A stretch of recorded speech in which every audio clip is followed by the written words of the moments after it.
là chừng ít ngăn thẻ lúa thấp thì thế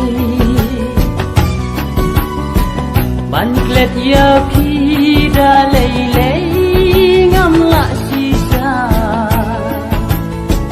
na maria phi ngalabu marga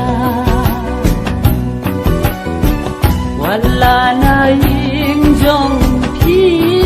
ba kim su ya ki kular bajangan ya ku wala na ying jong phi ba kim su ya ki kular bajangan ya ku Shania, Shitali, Dubai, Tangabi, and Shania, Shitali, Dubai, Tangabi, Yalam nói chi sừng gần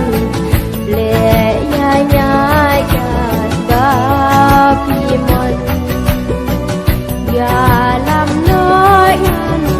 buốt chi sừng gần lệ nhai nhai cả ba phi mần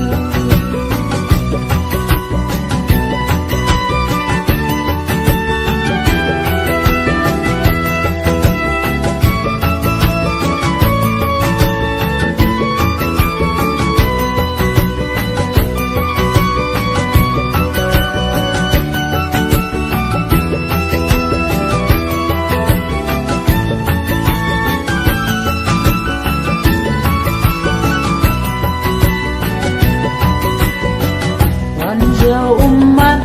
iwat kusai yin ya lechong no hai ying moi yin ya lechong ru sha bakan dong jabatan asta santo signai wan jau umat wat kuslai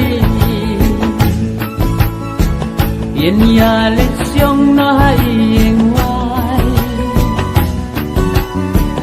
yin ya lechong ru sha